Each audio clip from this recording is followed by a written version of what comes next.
Bien, el paro de CETERA y otros gremios también adherió el Sindicato Argentino de Docentes Privados, la CEA, la Confederación de la Educación de Argentina, la UDA, Unión Docentes Argentinos, CONADU Histórica y la META, Asociación de Maestros de Escuelas Técnicas. Fue fue discutido el porcentaje. Ahora le vamos a preguntar, vamos a hablar seguramente en un ratito con quien es representante general de uno de estos gremios.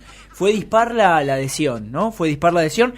Eso dice, digamos, desde los sindicatos dijeron que fue altísima la adhesión, casi arriba del 90%, y el ministro Burri la minimizó y le puso el adjetivo dispar. Tenemos en línea para consultarle, primeramente por esto, digamos, ¿no? Porque hace la base de la discusión del éxito de un paro, a la secretaria general de CETERA, la compañera Sonia Aleso, a quien ya le agradecemos poder participar con nosotros de este programa. Sonia, ¿cómo te va? ¿Qué tal? ¿Cómo están? Buenas tardes. Buenas tardes, gracias por atendernos. No, por favor. Empiezo preguntándote por algo que me parece obvio, digamos. Hoy uno se levantaba a la mañana y leía las noticias en función para tratar de recuperar o enterarse un poco, digamos, de cuál fue el éxito de la medida. Ustedes de los gremios transmitieron que la adhesión fue alta, bastante alta, depende de la provincia, pero en general un promedio alto, y el ministro Burri la minimizó, dijo que fue dispar depende de las provincias. ¿Qué evaluación haces de esto? ¿De qué números se hablaron?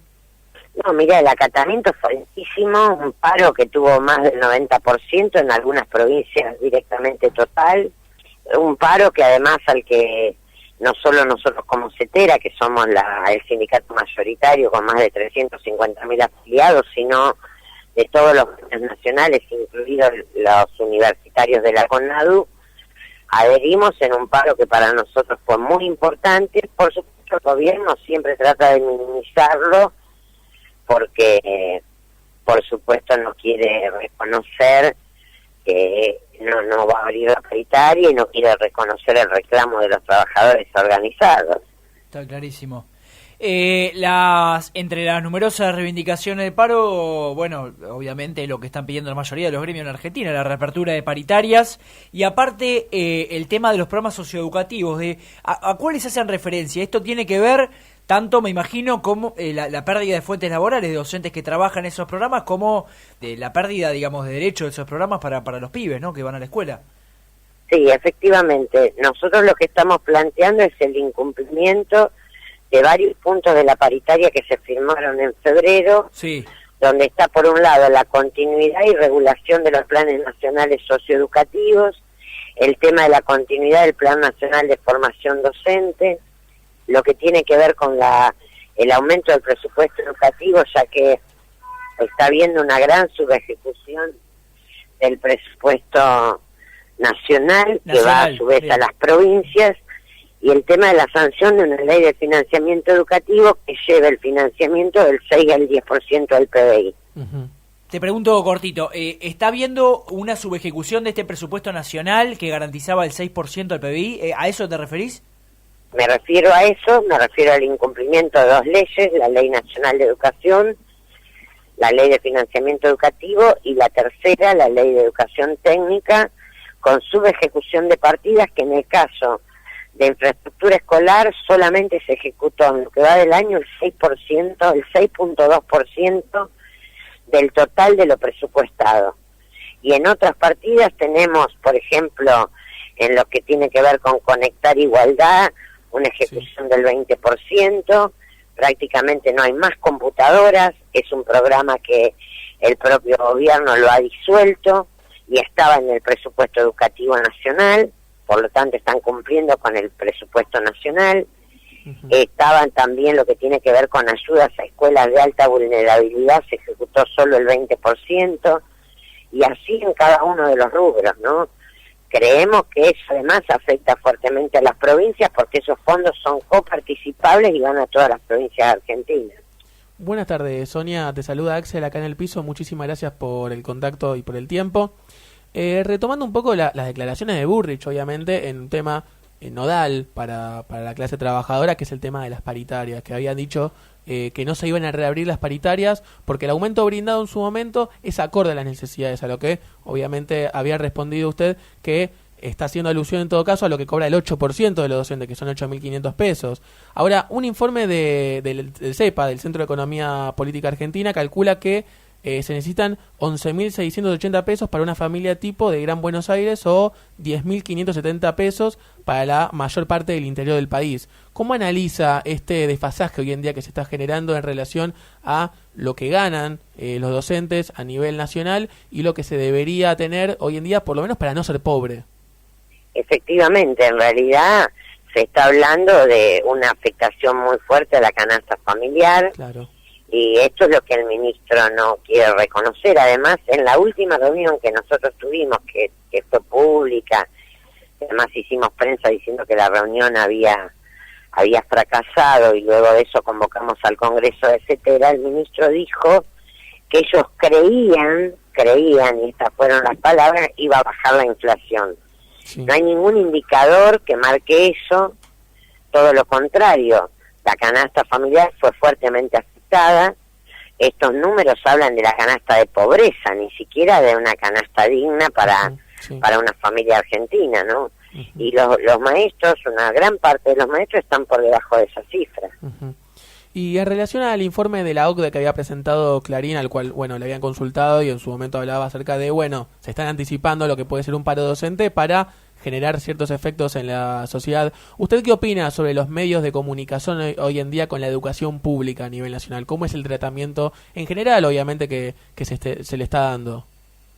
Mirá, los medios hegemónicos ningunearon cada una de las luchas, no solo docentes, las luchas de los trabajadores, las marchas contra los tarifazos, las luchas de los organismos de derechos humanos. Hoy hubo 20.000 personas en Córdoba con un fallo ejemplar.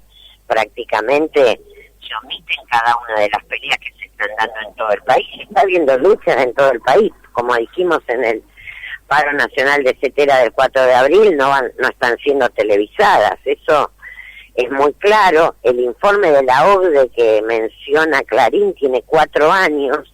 Sí. Además, hay que explicarle a la gente qué es la OCDE. La OCDE es la Organización Mundial del Comercio. Sí. Mire Shanghái, que es una ciudad, es como si usted me diría la capital federal. Claro. Y lo compara una ciudad como Shanghái con un país como Argentina. Después, uno de los países que mejor le da en los índices de esta medición que publica Clarín es Chile, que tenía totalmente privatizado. Sí. Ahora se está volviendo de eso, pero cuando se hizo la medición las escuelas eran privadas y la verdad que no solo no habían mejorado la calidad educativa, sino que habían empeorado. ¿Quiénes hacen el relevamiento PISA? Algo que la mayoría de los ciudadanos no conocen. Bueno, lo hace una empresa privada que se dedica al lucro en educación que se llama Pearson. Es una multinacional que lucra con la educación en el mundo. Entonces, cuando estamos hablando de estos datos, no estamos hablando de una ONG, de una universidad, de un organismo fiable. No, estamos hablando de los que hacen negocio con la educación y de los que quieren que la educación se privatice. Estos son los datos que Clarín publica. Sonia, te tomo en ese punto, me interesa preguntarte sobre eso. El ministro, en una nota en un diario de la mañana, asegura que en San Juan, por ejemplo, cita el caso de San Juan, que dice que tuvo una adhesión de cerca del 90% en la escuela pública, sin embargo que todas las escuelas privadas de todos los niveles en la provincia estuvieron abiertas el día de ayer. A ver, uno sabe que el gobierno nacional, como en su momento el de la ciudad, porque el ministro es el mismo, es el que era de la ciudad y ahora es nacional, juegan con una grieta, para utilizar esta palabra famosa de la sociedad, que es la escuela pública y la escuela privada. Te pregunto, pero no en función de ni siquiera lo que dice Bullrich, digamos, ¿qué sensación te genera? ¿Hay algún tipo de contradicción? Porque la escuela privada en realidad combate permanentemente en función de la matrícula o del desprestigio de la escuela pública, pero a su vez en la escuela privada trabajan docentes y hay sindicatos, digamos, que los representan, que están peleando por reivindicaciones de docentes que están muchas veces muchísimo más precarizados, por ejemplo, que la escuela pública. ¿Qué te sucede con esa dicotomía que se genera o que pretenden generar entre la escuela pública y la de gestión privada? Mira, la verdad que la escuela de gestión privada está subvencionada por el Estado, o sea que todas las escuelas son públicas. Claro, bueno. De gestión estatal, perdóname, de gestión estatal y hay muy gestión pocas privada. escuelas, esto hay que decirlo, y esto no tiene que ver con los trabajadores que no son responsables de esto, sino con los patrones. En realidad existe la escuela privada porque hay subsidios del Estado. Claro. Si no hubiera subsidios del Estado, prácticamente las escuelas privadas serían muy pocas. Hay que decir también que el ministro Bullrich es un ministro que en la ciudad de Buenos Aires, cuando fue ministro, aumentó la tasa más alta en la relación entre pública y privada de la Argentina, 50%, cuando el promedio nacional es 70-30. Claro. Entonces, creo que hay que separar lo que son los trabajadores de lo que son las políticas. Con los trabajadores nosotros marchamos juntos en la calle y con los compañeros de SADOPE estuvimos convocando juntamente al paro. Está clarísimo, está clarísimo. Pero trabajan, digo, eso en función de la lucha gremial, pero trabajan en la confección de un discurso común, porque la realidad es que, por un lado, discuten los laburantes, los trabajadores, en este caso con el Estado, digamos, que es el patrón con el que tienen que pelear, o los privados, digamos, con los directores o los dueños, ¿no?, de la empresa, en este caso la escuela privada. Trabajan en la idea de poder confeccionar un discurso que no antagonice tanto, digamos, rebaje la escuela de gestión estatal sobre la privada. ¿Te parece que eso es un invento que genera los medios y que fogonea el gobierno y que no está así tan instalado? ¿Cómo ves esa cuestión? Porque uno de afuera por ahí ve que... Sí. Lo que pasa que eso lo plantea los gobiernos, no los trabajadores. Esa diferencia entre nosotros no tenemos. Los trabajadores vivimos las mismas situaciones, tenemos los mismos problemas. En el caso de los compañeros de privada, además los pueden despedir, no tienen la estabilidad que tenemos, por eso estamos peleando por el convenio colectivo de trabajo que garantice la estabilidad para todos. Pero esa diferencia que vos mencionás lo hacen los gobiernos para dividir, no los trabajadores. Los trabajadores tenemos una posición común en las paritarias y también en la calle. Está claro. La última ya para despedirte. ¿Cómo se prepara la CETERA de cara a la marcha federal de la semana que viene? Muy bien. Estamos trabajando mucho en todo el país para la marcha federal.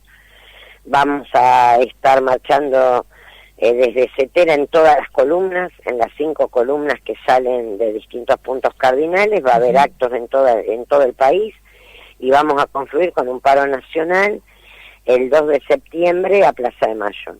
¿Tenés alguna expectativa de que esa movilización genere algún cambio en la política de gobierno de estos meses?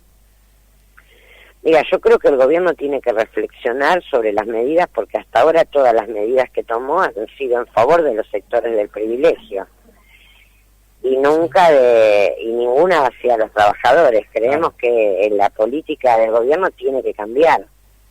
Está claro. Esperemos que sea de esa manera. Muchísimas gracias por el contacto, Sonia. Gracias, hasta luego. Sonia Aleso de CETERA, contundente con lo último. La política del gobierno tiene que cambiar, dijo.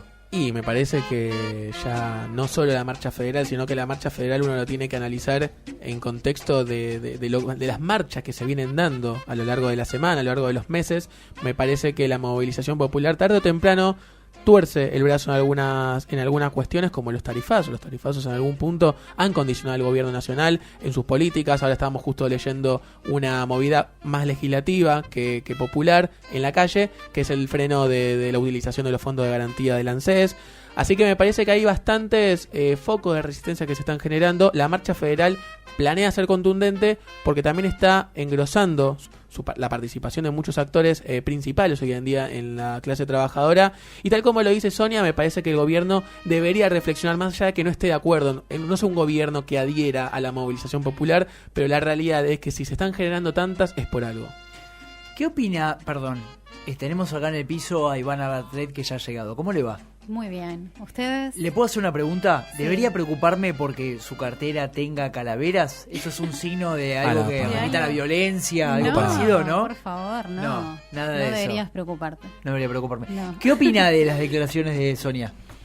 No, y sí, es muy certero y además, la inflación, ¿qué bolsillo no afectó, no? Es mucho mayor que lo que se predecía a comienzos de año, ¿no? Para marzo se esperaba que la inflación sea, si no me equivoco, de un 20-25%. Claro. Y sí, el proyectado. No, 30-33%. Me estoy acordando, 30-33% y superó el 40%. Claro. Sí, creo que todos, lo sentimos como siempre en el bolsillo. Y bueno, los docentes son la base de la sociedad, para mi entender, ¿no? Y bueno, la lucha de siempre en realidad, ¿no? Que alcance lo que uno cobra por lo que trabaja, que alcance para la canasta básica, que es lo que piden, ¿no? Que no sé en cuánto rondará ahora. Y el informe de CEPA hablaba acerca de más de 10.500 pesos en todo el interior del país, 11.000 y pico para la provincia de Buenos Aires y un poco más para la capital federal. Ahí tengo un dato con eso, lo vamos a tirar, tenemos un dato interesante de cuando eso para los el segundo docentes bloque. están cobrando, ¿cuánto? Sí. 9.000.